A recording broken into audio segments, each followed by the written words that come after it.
नमस्कार दोस्तों, अमेरिका ने इस जंग में ऑफिशियली एंट्री ले ली है।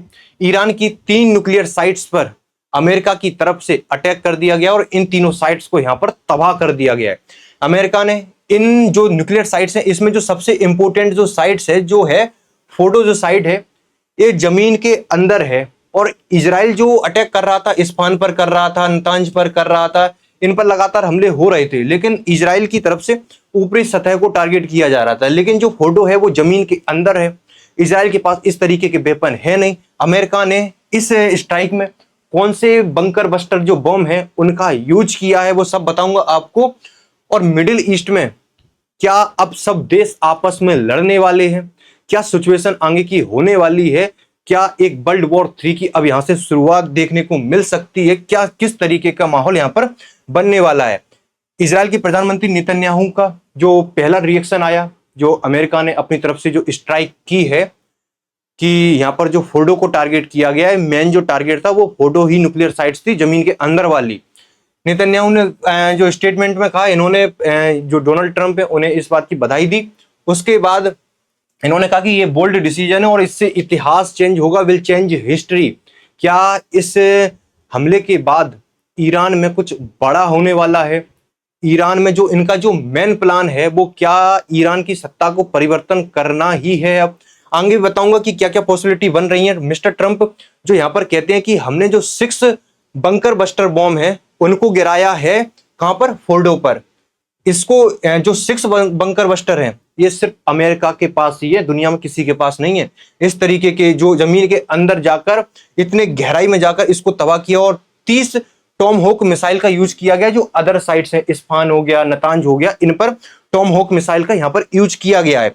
भाई नेतन्याहू ने जो चेंज हिस्ट्री की बात की है, इसके कई सारे आप मायने निकाल सकते हो कि ईरान में इसको लेकर अब क्या क्या प्रिडिक्शन हो सकती है आने वाले समय में। यहाँ पर इजरायली सिटीजन्स को, जो प्रधानमंत्री हैं इजराइल के, उन्होंने कहा कि जो हमने प्रॉमिस किया था कि ईरान की जो न्यूक्लियर फैसिलिटी है हम उन्हें डिस्ट्रॉय करेंगे, और हमने यहाँ पर अपना प्रॉमिस यहाँ पर पूरा किया है। ट्रंप का स्टेटमेंट है। ट्रंप ने कहा कि अब ईरान का जो फ्यूचर है एदर पीस और जो अब है ट्रेड जी, अब ईरान के पास या तो पीस, शांति आ जाए, शांति कर ले, यानी कि नेगोशिएशन टेबल पर आ जाए, या तो त्रासदी के लिए तैयार है, ट्रेड जी के लिए तैयार है। इस तरीके की ट्रंप की धमकी दी गई है किसको? ईरान को। और उन्होंने कहा कि ऐसे भी अभी और भी टारगेट हैं जिन्हें हमारी जो यूएस मिलिट्री है कुड हिट, आगे इसे और भी टारगेट हिट करेंगे अगर ईरान पीस के लिए नहीं माना, यानी कि नेगोशिएशन टेबल पर ईरान नहीं आया। कुछ इस तरीके से यहां पर तबाह किए गए हैं। आप जो देख रहे हो ये बंकर बस्टर है, ये B2 है अमेरिका का B2 है जो बंकर बस्टर है। इस तरीके का बहुत बड़ा विमान है जिसमें जिस बॉम्ब का GBU करके एक अमेरिका के पास है बॉम्ब है जो बंकर बस्टर है, जो कि इस तरीके की जमीन के अंदर जाकर नुकसान पहुंचाने में सक्षम है।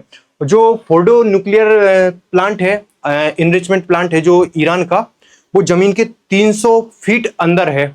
और जो अमेरिका का GBU है ये क्या है? ये 200 फीट अंदर तक नुकसान पहुंचाने में सक्षम है।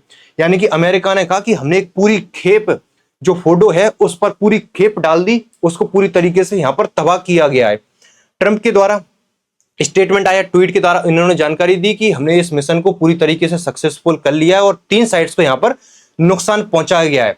All plane are safely on their way home.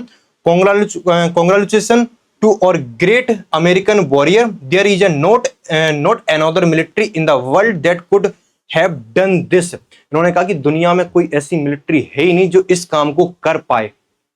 Another military नहीं है, अमेरिका ही इस काम को अंजाम दे सकता है और अमेरिका ने दे दिया। कैसे हुआ? 3 परमाणु ठिकानों पर हमला किया गया। फोर्डो, नतांज, इस्फहान, सुबह 4:30 बजे एक घटना को अंजाम दिया गया। हमले के 3 घंटे बाद देश को संबोधित किया ट्रंप ने और जानकारी दी कि क्या क्या हमने किया गया है। और इन्होंने कहा कि हमने पूरी तरीके से जो फोर्डो है उस पर पूरी तरीके से तबाह कर दिया, एक पूरी खेप उस पर गिराई है।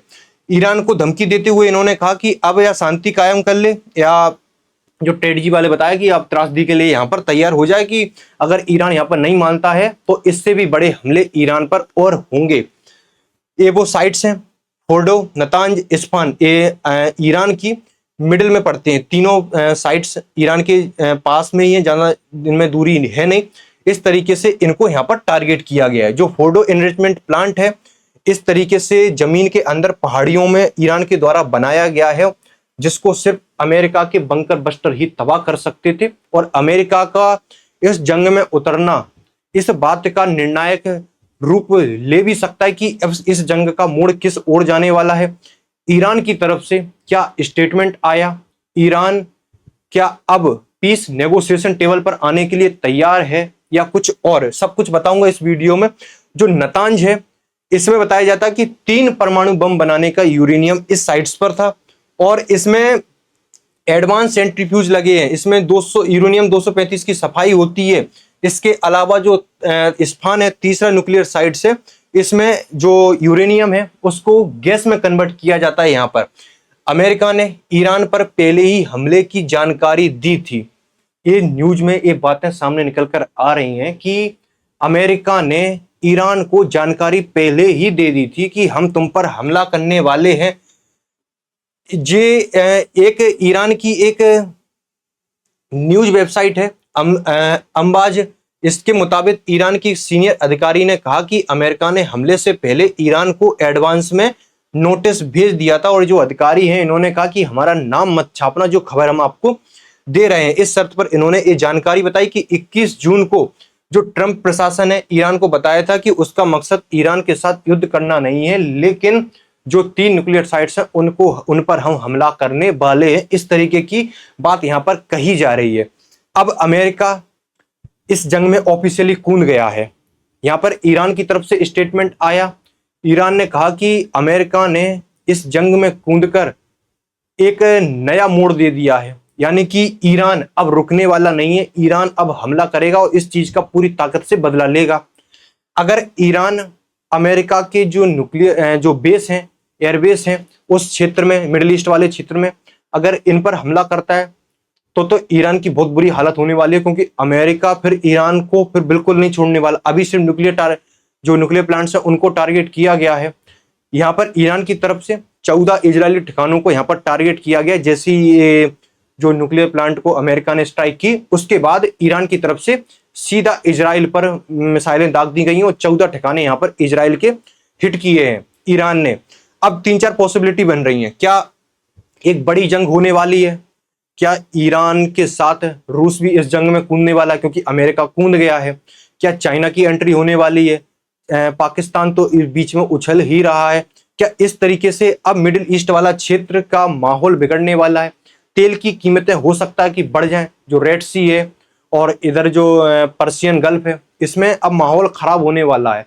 हो सकता है कि ईरान अमेरिका की सेना को यहाँ पर टारगेट करे, और ऐसा करता है तो इस जंग में ईरान के बहुत बुरे हालात होने वाले हैं, क्योंकि फिर अमेरिका नहीं छोड़ने वाला। अमेरिका के साथ सीधे तौर पर जंग में ईरान किसी भी हालत में नहीं टिक सकता। अभी इजराइल और ईरान की जो जंग चल रही थी वो चलती रहती, सालों तक चलती रहती, इसका मूड शायद ना भी निकलता। लेकिन अमेरिका के आ जाने से ये हो सकता है कि एक आध हफ्ते में ही सारा कुछ मैटर क्लियर हो जाए। यहाँ पर पॉसिबिलिटी बहुत सारी हैं, क्या होना है देखते हैं आगे चल के क्या क्या पॉसिबिलिटी बन रही है। जो इंटरनेशनल एटॉमिक एनर्जी एजेंसी है, उन्होंने कहा कि 60% का जो प्योरिटी वाला यूरेनियम है वो ईरान के पास है। हालांकि ईरान न्यूक्लियर वेपन बना नहीं रहा है, लेकिन ईरान के पास 60% वाला प्योर यूरेनियम है। इससे वेपन बनाया जा सकता है, न्यूक्लियर वेपन इस चीज से बनाया जा सकता है। ये काफी होता है इतना प्योर यूरेनियम। अब देखना आगे चल के क्या पॉसिबिलिटी बनती। ये अपडेट थी। अगर चीन और रूस इस जंग में आते हैं, भारत तो फिलहाल अभी इस जंग से बाहर है, इस जंग में भारत की एंट्री अभी नहीं हुई है। देखते हैं आगे चल के क्या पॉसिबिलिटी बनती है। अपडेट मैं देता रहूंगा। फिर मुलाकात होगी आपसे नेक्स्ट सेशन में। Thank you so much.